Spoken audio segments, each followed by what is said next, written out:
মধ্যপ্রাচ্যে চলমান সংঘাত, যুদ্ধবিরতি এবং আঞ্চলিক শক্তিগুলোর পাল্টাপাল্টি অবস্থানের মধ্যে নিজেদের পররাষ্ট্রনীতি নতুনভাবে মূল্যায়নের সিদ্ধান্ত নিয়েছে সংযুক্ত আরব আমিরাত। দেশটির শীর্ষ পর্যায়ের একজন উপদেষ্টা জানিয়েছেন, ভবিষ্যতে কোন দেশের উপর কতটা আস্থা রাখা যায় তা নিয়ে এখন থেকে আরও গভীর ও বাস্তবভিত্তিক বিশ্লেষণ করবে আবুধাবি। সাম্প্রতিক সময়ে ইরান ও পশ্চিমা শক্তিগুলোর মধ্যে চলমান উত্তেজনা নতুন মাত্রা পেয়েছে। ইরানের উপর যুক্তরাষ্ট্র ও ইসরায়েলের যৌথ হামলার পর মধ্যপ্রাচ্যে ব্যাপক অস্থিরতা তৈরি হয়।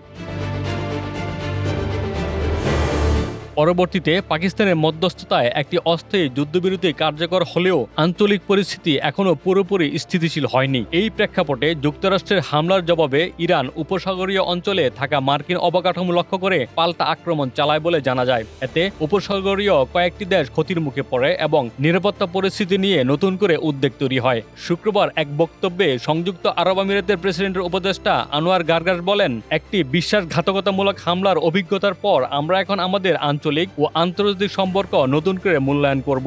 আমরা খতিয়ে দেখব কাদের উপর সত্যি ভরসা করা যায়।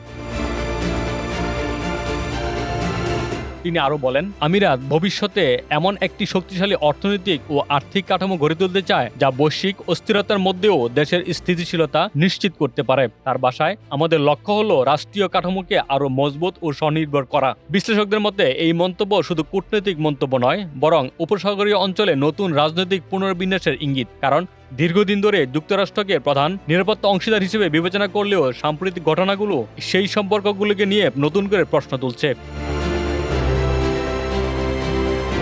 অন্যদিকে যুদ্ধবিরতি ঘোষণার পর অধিকাংশ উপসাগরীয় দেশ স্বস্তি প্রকাশ করলেও সংযুক্ত আরব আমিরাত তুলনামূলকভাবে সতর্ক অবস্থান নিয়েছে। দেশটির পক্ষ থেকে বলা হয়েছে, যুদ্ধবিরতির শর্ত ও বাস্তবায়ন প্রক্রিয়া আগে পরিষ্কারভাবে ব্যাখ্যা করতে হবে। এছাড়া হরমুজ প্রণালী নিয়ে আমিরাতের অবস্থানও কঠোর। দেশটি মনে করে কোনো ধরনের পূর্ব শর্ত বা অনিশ্চয়তা ছাড়া এই গুরুত্বপূর্ণ সমুদ্রপথ পুরোপুরি নিরাপদ ও উন্মুক্ত রাখতে হবে।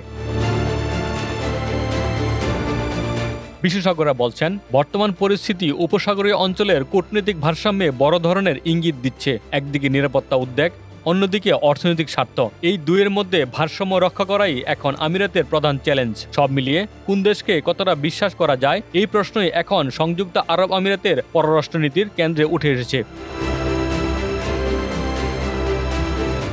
আকন্দ আলমগীর, বাংলা বাজার পত্রিকা।